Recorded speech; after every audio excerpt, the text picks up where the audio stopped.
Hi friends, இதுவுமே வந்து ஒரு நார்மலான ரொம்ப சிம்பிளான ஒரு பேட்ச் ஒர்க் தான்.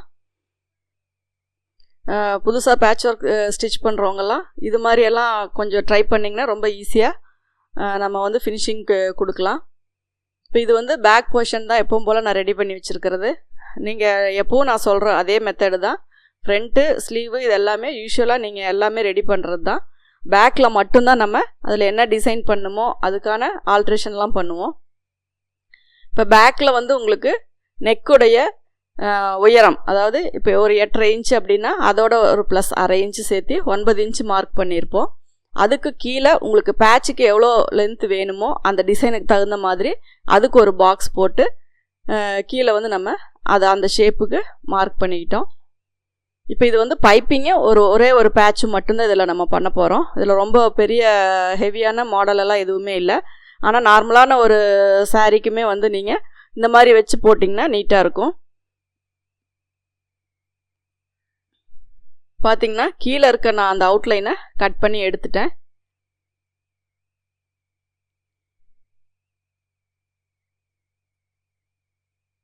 அதே மாதிரி கேன்வாஸ் எந்த அளவுக்கு தேவைப்படுதோ அதுக்காக அந்த நெக்கோட போர்ஷனையும் நாம் தனியாக கட் பண்ணிக்கிட்டோம். இப்போ உள்ளே நம்ம கட் பண்ணி எடுத்துருக்க பீஸுக்கு மட்டும்தான் நம்ம கேன்வாஸ் வந்து அட்டாச் பண்ண போகிறோம். இப்போ அதுக்காக நம்ம கேன்வாஸ் வந்து அந்த அகலத்தை விட 1 இன்ச் எக்ஸஸாக இருக்கிற மாதிரி நம்ம கேன்வாஸ் வந்து கட் பண்ணிக்கலாம்.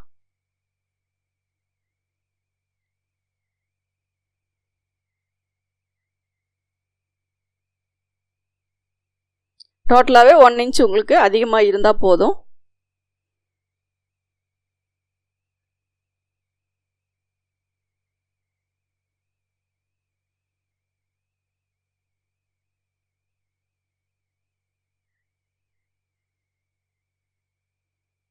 இப்போ அந்த 1 இன்ச் மார்க் பண்ணினதை மட்டும் நம்ம கட் பண்ணிக்கலாம். இது நீங்கள் இதே ஷேப்பில் கட் பண்ணுங்கிறதுல ரவுண்ட் ஷேப்பாக வேணுன்னா கூட நீங்கள் அதை கட் பண்ணிக்கலாம். நெக்கோட சைடு மட்டும் கொஞ்சம் அதே அளவுக்கு கரெக்டாக ரவுண்ட் போட்டு நீங்கள் அந்த ஷேப் வர்ற மாதிரி கட் பண்ணிக்கோங்க. உங்களுக்கு ரவுண்டு மாதிரி வேணும் அப்படின்னா ரவுண்ட் கட் பண்ணிக்கோங்க. லீஃப் மாதிரி வேணும் அப்படின்னா அந்த லீஃப் ஷேப்பில் கட் பண்ணிக்கோங்க. உங்களுக்கு என்ன ஷேப் வேணுமோ அதுக்கு தகுந்த மாதிரி அதை நல்லா கரெக்டாக ரவுண்ட் பண்ணி கட் பண்ணிக்கோங்க. இப்போ பார்த்திங்கன்னா அந்த கட் பண்ணி எடுத்த போர்ஷனுக்கு வந்து நம்ம வேறு ஒரு கலர் வந்து பேட்ச் ஒர்க் பண்ண போகிறோம். அதனால் அந்த போர்ஷன் கரெக்டாக வருதா அப்படிங்கிறத நீங்கள் கட் பண்ண கேன்வாஸ் வச்சு செக் பண்ணிக்கோங்க. இப்போ இதுக்கு வந்து என்ன கலர் கான்ட்ராஸ்ட்டாக வைக்கிறோம் அப்படின்னா ஒரு கோல்டு கலர் வந்து அயன் பண்ணிக்க போகிறோம். அதுலேயே ஒரு ஆரஞ்சு ஷேடு, ஒரு லைட் ஷேடில் வந்து நம்ம பைப்பிங் வச்சுக்க போகிறோம். இதில் உங்களுக்கு வேறு ஏதாவது டெக்கரேட்டிவ் பண்ணணும் அப்படின்னா லைன்ஸ் வச்சுக்கலாம். பேட்ச்சு நம்ம ரெடிமேட் பேட்ச் வாங்கி வச்சுக்கலாம். இல்லை வேறு அதுக்கு தகுந்த மாதிரி ஏதாவது இன்னும் உள்ள ஒரு சின்னதாக ஒரு பேட்ச் வேணுனாலும் நீங்கள் வச்சுக்கலாம். இந்த கேன்வாஸ்க்குள்ளே உங்களுக்கு என்ன வேணுமோ அதுக்கு தகுந்த மாதிரி நீங்கள் அதில் டிசைனிங் பண்ணிக்கலாம். இல்லை அந்த ஒரு போர்ஷன் மட்டும் நீங்கள் குட்டி குட்டியாக எம்ப்ராய்டிங் ஒர்க் போட்டு அதுக்குள்ளே கூட நீங்கள் ஃபில் பண்ணிக்கலாம். இப்போ இதை வந்து நான் ஒரு கோல்டு கலர் டிஷ்யூ கிளாத்தில் வச்சு அயன் பண்ணிக்கிறேன்.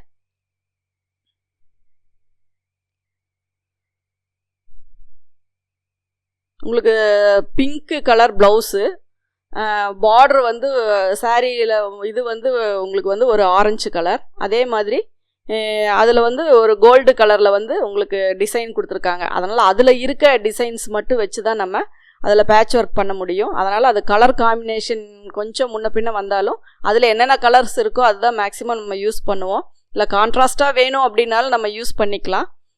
ஆனால் இப்போ சாரியில் மேக்ஸிமம் கேட்குறது வந்து உங்களுக்கு சாரியில் என்ன கலர் இருக்கோ அந்த கலரில் தான் பேட்ச் ஒர்க் நம்ம பண்ணி கொடுப்போம். இப்போ பார்த்திங்கன்னா அந்த அயன் பண்ணிவிட்டு அந்த கேன்வாஸ் அளவுக்கே நம்ம ஒரு லைனிங் வந்து அட்டாச் பண்ணியிருக்கோம். அதில் இருக்க அந்த லைனிங் வச்சு அதை ஃபினிஷ் பண்ணி நம்ம ரெடி பண்ணிட்டோம். இப்போ அதுக்கு வந்து கான்ட்ராஸ்ட் கலரில் நம்ம பைப்பிங் வைக்க போகிறோம். பைப்பிங் வந்து உங்களுக்கு ஒரு ஆரஞ்சு கலர் கிளாத்து.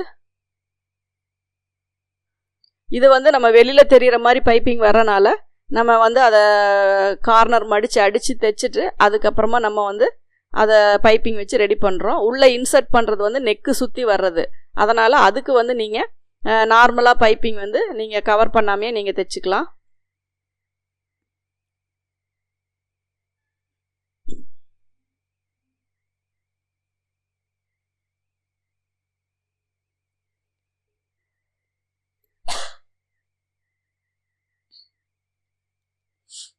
இப்போ பார்த்தீங்கன்னா நெக்குடைய லைனிங் கிளாத்தில் வந்து நம்ம நெக்கு கட் பண்ணியிருக்கோம்.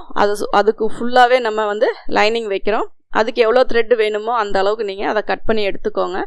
இப்போ அதில் நம்ம பைப்பிங் ரெடி பண்ணி ஃபுல்லாக வந்து அதில் பைப்பிங் வச்சு ரெடி பண்ணிக்கலாம். நான் பைப்பிங் எப்பவும் போல் லைனிங் கிளாத்தில் வந்து நீங்கள் பைப்பிங் வச்சு ரெடி பண்ணிக்கோங்க.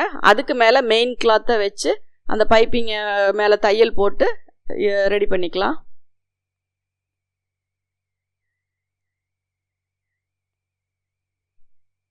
கரெக்டாக ஒரு 1/4 இன்ச்சு விட்டு மட்டும் நீங்கள் கட் பண்ணிக்கோங்க. அந்த ஷேப்பெல்லாம் வரும்போது கரெக்டாக அந்த இதெல்லாம் நீங்கள் ரெடி பண்ணி கரெக்ட் பண்ணிக்கோங்க. ஷேப் மட்டும் நீங்கள் கவனமாக தைச்சிங்கன்னா போதும்.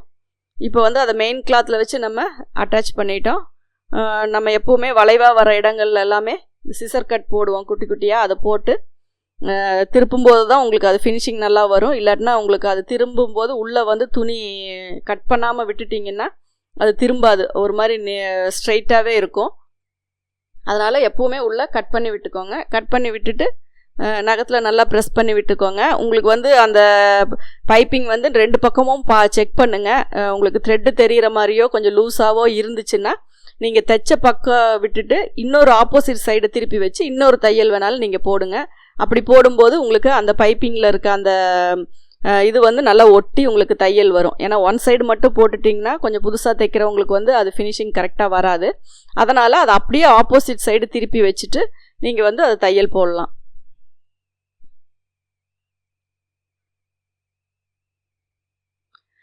இந்த பைப்பிங் த்ரெட் வைக்கும்போது அந்த அட்ஜஸ்ட்மெண்ட் வந்து உங்களுக்கு ரொம்ப பெரிய அட்ஜஸ்ட்மெண்ட்லாம் எதுவுமே கிடையாது.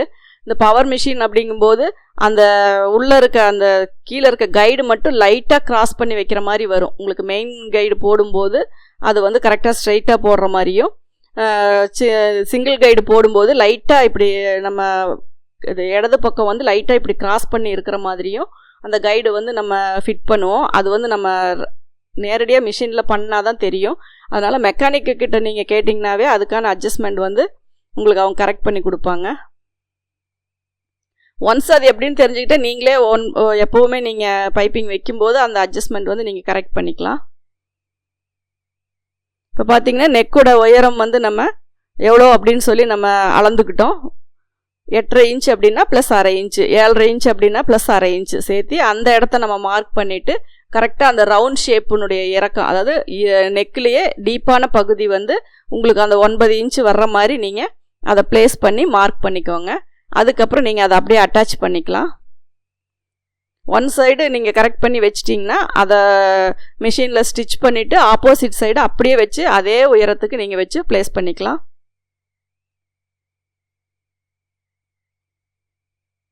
இப்போ பார்த்தீங்கன்னா நீங்கள் மார்க் பண்ணிட்டீங்க. அந்த இடத்துல வந்து கரெக்டாக சென்டர் மட்டும் உங்களுக்கு கரெக்டாக வரணும். சென்டர் மட்டும் கரெக்ட் பண்ணி அதில் வச்சு அப்படியே தையல் போட்டுக்கலாம்.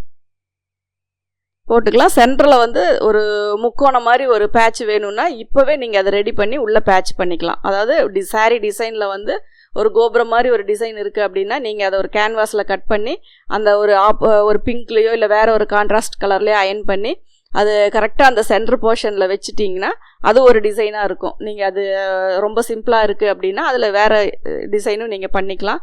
இன்னும் லைன்ஸ் வேணும்னாலும் அதில் லைன்ஸ் வச்சுக்கலாம். இல்லை ரெடிமேடு பேட்ச் பட்டு சாரி அப்படின்னாவே உங்களுக்கு அதில் கோல்டு ஸ்டோன் எல்லாம் இருந்தால் கொஞ்சம் நல்லாயிருக்கும். அதனால் சிம்பிளாக ஒரு பேட்ச் வாங்கி நீங்கள் நடுவில் ஸ்டிக் பண்ணிக்கிட்டிங்கன்னா இன்னும் நல்லா அழகாக இருக்கும். கீழே பார்த்தீங்கன்னா அந்த ஷேப் பார்த்தீங்கன்னா உங்களுக்கு நல்லா தெரியும். அந்த ஷேப் வந்து அதே ஷேப்பில் கொண்டு வந்து நம்ம கரெக்ட் பண்ணி திருப்பினாதான் அது ப்ளவுஸ் பார்க்குறதுக்கு உங்களுக்கு அந்த லுக்கு நல்லா இருக்கும்.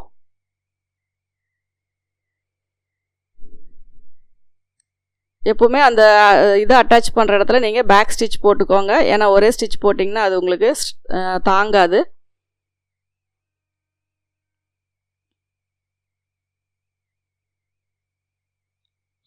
எல்லா மிஷின்லேயுமே நம்ம இந்த பேட்ச் ஒர்க்கெல்லாம் பண்ணலாம். பவர் மிஷினில் தான் பண்ணணும் அப்படிங்கிறது இல்லை. நீங்கள் நார்மலாக இருக்க இப்போ நார்மல் மோட்டர் வச்சு ஸ்டிச் பண்ணுற மிஷின்லேயுமே நீங்கள் கைடு போட்டுக்கலாம். இந்த மாதிரி பேட்ச் ஒர்க் எல்லாமே பண்ணிக்கலாம். இப்போ பார்த்தீங்கன்னா இதில் உங்களுக்கு இது ஸ்லீவு, அதே மாதிரி நம்ம ஃப்ரண்ட் எல்லாமே ரெடி பண்ணிட்டோம். அதுக்கு தகுந்த மாதிரி நம்ம டிசைன் செட் பண்ணி வச்சு பேட்ச் பண்ணிட்டோம். எக்ஸ்ட்ரா டிசைனிங்காக நம்ம அதில் மல்டி ஸ்டிச் போட்டிருக்கோம். ரொம்ப சிம்பிளான ஒர்க்கு தான், ஆனால் பார்க்குறதுக்கு நல்லா நீட்டாக இருக்கும். நம்ம ஒரு ஃபங்க்ஷனுக்கெல்லாம் வேர் பண்ணும்போது நல்லா கிராண்டாக தெரியும். இதை டெக்கரேட் பண்ணோம் அப்படின்னா நீங்கள் தாராளமாக நிறையா அந்த ரெடிமேட் பேட்சஸ் எல்லாம் வாங்கி நெக்கு சுற்றியும் ஒட்டிக்கலாம். அதே மாதிரி சென்டர்லேயும் வச்சுக்கலாம். அதே மாதிரி ஃப்ரண்ட் நெக்கு இது வந்து நம்ம நார்மலான ஏஜ் குரூப் இருக்கவங்களாம் இது போடலாம். ரொம்ப சின்ன பொண்ணுங்க அப்படின்னா இதை இன்னுமே நல்லா டெக்கரேட் பண்ணி போட்டுக்கலாம். நம்ம கொடுக்குற ஃபினிஷிங் வந்து அந்த பைப்பிங்லேயும் நம்ம பேட்ச் பண்ணுறதுலேயும் நெக்குடைய அகலத்துலேயும், அதாவது ரொம்ப அகலமாக போகாமல் கரெக்டாக நெக்கில் சீட்டிங் ஆகிற மாதிரியும் இருக்கிறதுல தான் நம்ம ஃபினிஷிங் வந்து அதில் காட்ட முடியும். அதனால் நம்ம பேசிக்காக ஸ்டிச் பண்ணுறது வந்து நல்லா வந்து நீங்கள் பழகிக்கோங்க. அதாவது நார்மலாக ஒரு லைனிங் ப்ளவுஸ் வந்து நீங்கள் நல்லா எக்ஸ்பீரியன்ஸாக பழகிக்கிட்டிங்கன்னா உங்களுக்கு மாடல் தைக்கிறது வந்து ரொம்ப ஈஸி. நீங்கள் தொடர்ந்து இந்த சேனலை பார்த்து யூஸ் பண்ணிக்கணும் அப்படின்னா இந்த சேனலை சப்ஸ்கிரைப் பண்ணுங்கள், பெல் பட்டன் ப்ரெஸ் பண்ணுங்கள், உங்கள் ஃப்ரெண்ட்ஸ் கிட்ட ஷேர் பண்ணுங்கள். அதில் ஏதாவது உங்களுக்கு கமெண்ட்ஸ் தெரிவிக்கணும்னா கமெண்ட்ஸ் பாக்ஸில் போடுங்க. தேங்க்யூ ஃபார் வாட்சிங்.